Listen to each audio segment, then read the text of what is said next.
तू कालोदधि का स्तंभ, आत्मा के नभ का तू केतु, तू मर्त अमर्त स्वर्ग पृथ्वी भूनभ का महासेतु, तेरा विराट यह रूप कल्पना पट पर नहीं समाता है, जितना कुछ कहूँ मगर कहने को शेष बहुत रह जाता है। सवर्णों में ब्राह्मण को एक ऊंची जाति का दर्जा प्राप्त है और शस्त्र और शास्त्र हम दोनों के ज्ञाता है। जरूरत पड़ेगा तो हम शस्त्र भी उठाएंगे और शास्त्र भी मानते हैं। हम कभी भी बुराई के साथ नहीं देते हैं। शांत हैं तो श्री राम हैं, और अगर वो थोड़ा सा आक्रोश में आ गए तो भगवान श्री परशुराम हैं। परशुराम जी हम लोगों को सिखाए हैं जो एक हाथ में शास्त्र और दूसरे हाथ में शस्त्र लेने की आवश्यकता है। ब्राह्मण ने हमेशा धैर्य का परिचय दिया है और जब तक सहन शक्ति की एक सीमा होती है, जब तक सह सकते हैं ठीक है। एक रबर को आप तब तक खींच सकते हैं जब तक वो टूट नहीं जाता है। अब टूटने की कगार पर पहुंच चुकी है और ये इजी और सॉफ्ट टारगेट जो ब्राह्मण समाज को बनाया गया है, ये हमारे समाज के लिए जो है कि एकत्रीकरण का एक बहुत बड़ा पर्व है। कह सकते हैं कि ये हमारे समाज के लिए एकत्रीकरण का पर्व है। प्रधानमंत्री महोदय चाहते हैं कि हमारा हिंदुस्तान विश्व गुरु बने, तो ऐसे विश्व गुरु बनेगा यदि आप अपाहिज को बना देंगे, इंजीनियर बना देंगे, अपाहिज को कोई संस्थान का डायरेक्टर बना देंगे, तो उससे आप उम्मीद करते हैं कि हमारा भारत जो विश्व गुरु बन जाएगा। हमारे आराध्य भगवान श्री परशुराम जी का नाम लेने से लोग खिंचाते हैं, उसको दूर करना है और उनके पूरे जो उनका कार्य क्षेत्र रहा है, जो अताताइयों का उन्होंने नाश किया है। रावण भी एक बहुत बड़ा पंडित हुआ करते थे, जाति से ब्राह्मण हुआ करते। हम रावण को नहीं पूछते हैं, हम राम को पूछते हैं। अच्छे आदर्श जो अच्छी नीति है उनके हम साथ देंगे। आप हमारे साथ आइए, हम भी आपके साथ रहेंगे। नमस्कार, आप देख रहे हैं द बिहार टॉप और मैं हूं आपके साथ शुभम कुमार झा। दोस्तों, भगवान विष्णु के छठे अवतार परशुराम जी का जयंती है, जन्म दिवस है। और आपको बता दें कि परशुराम जी का जन्म जो है बैसाख मास में शुक्ल पक्ष के दिन तृतीया को हुआ था और आज अक्षय तृतीया भी है। आप देख सकते हैं कि बिहार की राजधानी पटना में परशुराम जयंती मनाया जा रहा है। आप देख सकते हैं इधर स्टेज बनाया गया है, साथ ही साथ जो लोग हैं परशुराम के जो वंशज हैं वह जो हैं यहाँ पर आज परशुराम जयंती के लिए इकट्ठा हुए हैं। आप लोगों के समूह को देख सकते हैं कि तमाम जो लोग हैं वह आज यहाँ पर उपस्थित हुए हैं। इनकम टैक्स चौराहा के पास अभियंता भवन में यह कार्यक्रम रखा गया है। आप देख सकते हैं कि लोग यहाँ पर आए हुए हैं और परशुराम जयंती को आज मनाने के लिए यहाँ हुजूम उमड़ा हुआ है। परशुराम के जो चाहने वाले हैं, जो परशुराम को मानते हैं, परशुराम को जो भगवान मानते हैं, वो लोग यहाँ पहुँचे हुए हैं। तो भगवान विष्णु के छठे अवतार परशुराम जी का जन्म दिवस आज अपने आप में जो है खास माना जाता है और लोग जो हैं हर साल इनके जन्म दिवस को मनाते हैं। कुछ लोगों से बात करेंगे। सर, भगवान परशुराम की जयंती आज है, किस प्रकार मना रहे हैं? जी, जैसे कि आपको पूर्व सूचित है कि आज भगवान परशुराम का जयंती है। सारे परशुराम वंशज जो है एक साथ होकर उनकी जयंती को एंजॉय कर रहे हैं, मना रहे हैं, याद कर रहे हैं, अपना श्रद्धा सुमन अर्पित कर रहे हैं। थोड़ा देर में सभी वक्ता आएंगे, आपको एक एक कर विस्तृत जानकारी देंगे। आप थोड़ा वेट कीजिए। परशुराम जयंती जो है लोग मना रहे हैं, तो एक प्रश्न आपसे होगा कि परशुराम के जो वंशज हैं उन लोगों का बिहार में क्या स्थिति है, इसको किस प्रकार देखते हैं? इसको राजनीति से जोड़ के तो हम कुछ नहीं बोलना चाहेंगे। ये हैं अपने सभी लोग अपने अपने आराध्य देव को जैसे पूजते हैं, याद करते हैं, श्रद्धा सुमन अर्पित करते हैं, वैसे हम लोग भी यहाँ पे आए हुए हैं उनका जो आज दिवस है उसको मनाने के लिए। बाकी आप राजनीति दौर पे बाकी दूसरों से बातचीत कर सकते हैं। चलिए, कुछ और लोग हैं, कुछ और लोग से बात करेंगे। कैसे देखते हैं भगवान परशुराम जयंती को आज? ये भगवान परशुराम जो है भगवान विष्णु भगवान के छठे अवतार हैं और उनके जन्मदिन को हम लोग भगवान परशुराम के जन्मदिनोत्सव के रूप में मनाते हैं। ये हमारे समाज के लिए जो है कि एकत्रीकरण का एक बहुत बड़ा पर्व है। कह सकते हैं कि ये हमारे समाज के लिए एकत्रीकरण का पर्व है। भगवान परशुराम के बारे में अगर हम बोलना चाहें तो मतलब उनके बारे में कुछ ज़्यादा नहीं बोल सकते, क्योंकि उनके बारे में बोलना मतलब सूर्य को दिया दिखाने के समान है। अगर उनके बारे में चंद पंक्तियों के माध्यम से हम बोलना चाहेंगे, तू कालोदधि का स्तंभ, आत्मा के नभ का तू केतु, तू मर्त अमर्त स्वर्ग पृथ्वी भूनभ का महासेतु, तेरा विराट यह रूप कल्पना पट पर नहीं समाता है, जितना कुछ कहूँ मगर कहने को शेष बहुत रह जाता है। उनके बारे में कुछ कहा नहीं जा सकता, अनगिनत चीज़ें हैं। कुछ कहा नहीं जा सकता उनके बारे में, अनगिनत चीज़ें हैं। बिल्कुल, तो देख सकते हैं कि परशुराम जी के बारे में जो है क्या कहना चाहेंगे सर? परशुराम जयंती को किस प्रकार मना रहे हैं आप लोग आज? परशुराम जयंती हमारे भगवान आराध्य हैं, चिरंजीवी हैं और उनका जो कार्य क्षेत्र रहा है वो शस्त्र और शास्त्र दोनों का रहा है। इसके वजह से हम लोग उनके साथ हैं और उनका जो जिस हिसाब से वो चले उस हिसाब से हम लोग चलने के लिए बाध्य हैं, क्योंकि जो आज का परिस्थिति है वो बहुत विकट परिस्थिति से हम लोग गुजर रहे हैं। हमारे आराध्य भगवान श्री परशुराम जी का नाम लेने से लोग खिंचाते हैं, उसको दूर करना है और उनके पूरे जो उनका कार्य क्षेत्र रहा है, जो अताताइयों का उन्होंने नाश किया है, उस अताताई जो अभी आज के डेट में और अभी हाल फिलहाल देखते होइएगा आप, जो भी है अपने धन पे, सनातन धन पे, अपने देवी देवता पे जो कुठाराघात करता है उसको जवाब देना है हम लोगों को। सर, परिस्थिति की बात अगर करें तो अभी मौजूदा समय में जो परशुराम के वंशज हैं और जिन्होंने ज्ञान का भंडार उनमें छुपा था, ज्ञान उन्होंने फैलाया, पर आज के दौर में वही लोग जो हैं गरीब हैं, शोषित हैं, या फिर कहें तो सरकार का ध्यान उन तरफ नहीं जाता है।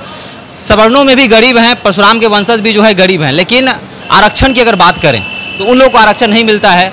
जो दलितों में जो धनी हैं या फिर संपन्न हैं उनको आरक्षण मिल जाता है। इस पर किस प्रकार अपना प्रकाश डालेंगे? कि आजकल जो है अपने समाज का या राजनीतिक का आप देखेंगे तो वो एक दूसरे पहलू में चलता है। जातिगत राजनीति करेगा, वोट के आधार पर राजनीति करेगा, उनको इससे लेना देना क्या है? यदि आप ब्राह्मण समाज में या कोई सवर्ण समाज में गरीब है, उनसे उनको कोई लेना देना नहीं है। उनको चाहिए सिर्फ वोट। अब वोट जो देता है थोक के भाव में, तो उनके पीछे पीछे भागते हैं। अरे जब आधार है, जातिगत आधार होने का, जाति के आधार पर आरक्षण देना चाहिए। या आरक्षण खत्म कर दो। अब कौन सा ऐसा जाति है जिसमें कि लोग धन्य धान्य नहीं हुए हैं? सभी लोग फल फूल रहे हैं, अच्छे तरीके से फल फूल रहे हैं। तो आरक्षण का अब समय भी नहीं है। आप चाहते हैं कि हमारे प्रधानमंत्री महोदय चाहते हैं कि हमारा हिंदुस्तान विश्वगुरु बने, तो ऐसे विश्वगुरु बनेगा यदि आप अपाहिज को बना देंगे, इंजीनियर बना देंगे, अपाहिज को कोई संस्थान का डायरेक्टर बना देंगे, तो उससे आप उम्मीद करते हैं कि हमारा भारत जो विश्वगुरु बन जाएगा। इस चीज़ पे उनको सोचना चाहिए था। जो टैलेंट है, जो हमारे बिहार में टैलेंट है, हमारे टैलेंट जाके विदेश में, अमेरिका में जाके, इंग्लैंड में जाके ऐसा ऐसा काम करते हैं कि लोग वहाँ तारीफ करते थकता नहीं है। और वो हमारा टैलेंट जो इंडिया से बाहर जाते हैं उसको रोके और उससे काम ले। जब तक ऐसा नहीं करेंगे तो हिंदुस्तान विश्वगुरु नहीं बन पाएगा। रिजर्वेशन को ख़त्म करें, जो टैलेंट है उसको लाए।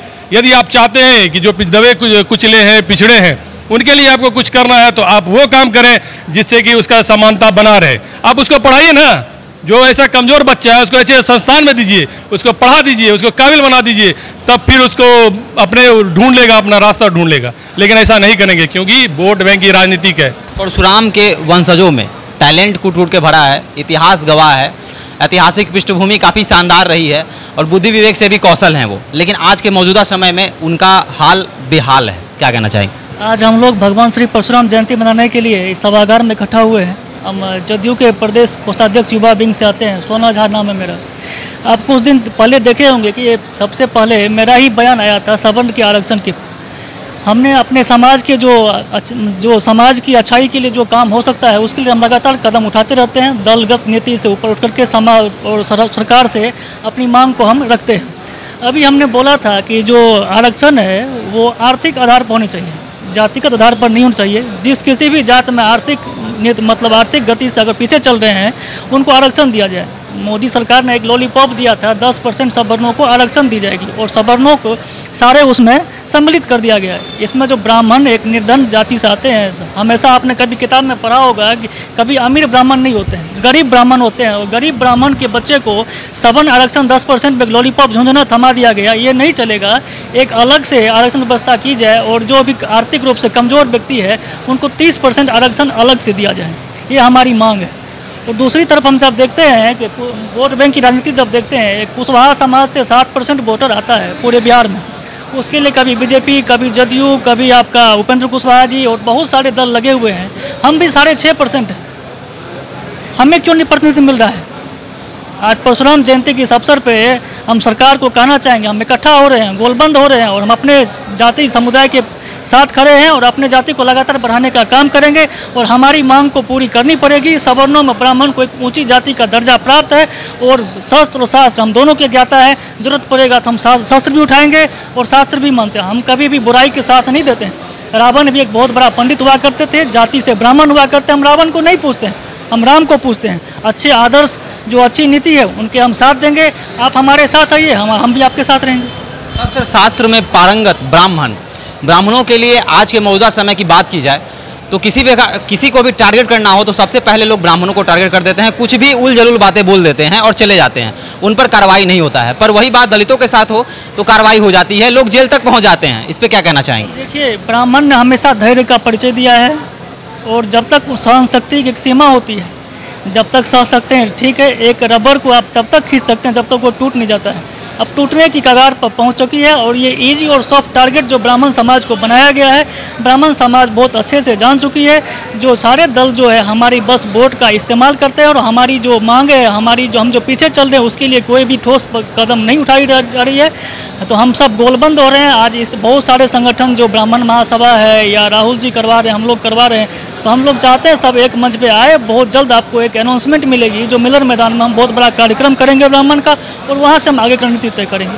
देख सकते हैं कि यहाँ पर परशुराम जयंती जो है काफ़ी धूमधाम से मनाया जा रहा है। और भी लोगों से बात करेंगे, किस प्रकार देख रहे हैं सर परशुराम जयंती आज? परशुराम जयंती को देखना क्या है, भगवान विष्णु के छठे अवतार थे, ब्राह्मण कुल में परशुराम भगवान का जन्म हुआ। शांत हैं तो श्री राम हैं, और अगर वो थोड़ा सा आक्रोश में आ गए तो भगवान श्री परशुराम हैं। परशुराम जी हम लोगों को सिखाए हैं जो एक हाथ में शास्त्र और दूसरे हाथ में शस्त्र लेने की आवश्यकता है पृथ्वी पर अगर जीना है। जब वो मानव अवतार में आए तो मानव के रूप में उन्होंने काम किया। तो देख सकते हैं कि शस्त्र और शास्त्र की बात सर कर रहे हैं कि परशुराम जी जो थे शस्त्र शास्त्र के ज्ञाता थे, उनके जो वंशज हैं उसी राह पे चल रहे हैं। क्या कहना चाहेंगे सर, परशुराम जयंती को किस प्रकार मना रहे हैं आप लोग? देखिए, परशुराम जयंती आज के समय में हम लोगों के लिए बहुत महत्वपूर्ण हो जाता है जब देश खतरे की स्थिति में हो। भगवान परशुराम विष्णु के छठे अवतार थे। उन्होंने उस समय जो समाज पे जो राक्षसों का या जो विदेशियों का तांडव मच रहा था, तो उसको बचाने के लिए वो शास्त्र के साथ शस्त्र को उठाए थे और उसी से उन्होंने सबका वो किया। तो हम लोग उस जयंती को मना रहे हैं कि अपने गौरव को पहचानें, नई पीढ़ी को जानकारी दें, उसके बारे में बताएं, इसलिए जयंती हम लोग मना रहे हैं। देख सकते हैं आप कि अभी जो है परशुराम जयंती को लेकर जो है काफ़ी उत्साहित लोग नज़र आ रहे हैं। आप देख सकते हैं कि तमाम तैयारियां भी हैं। तो दोस्तों, आपने देखा कि तमाम जो लोग हैं यहाँ पहुँचे हुए हैं, साथ ही साथ जो गेस्ट हैं वो भी आ गए हैं। मदन मोहन झा आपको दिख रहे होंगे, यहाँ पे विनोद नारायण झा आपको दिख रहे होंगे, वो भी आ चुके हैं, वो भी पहुँच चुके हैं। तो विनोद नारायण झा और मदन मोहन झा दोनों पहुँच चुके हैं। जो मुख्य अतिथि हैं वो तमाम लोग जो है आ रहे हैं और परशुराम जयंती को काफ़ी हर्ष उल्लास से मनाया जा रहा है, खुशीपूर्वक मनाया जा रहा है।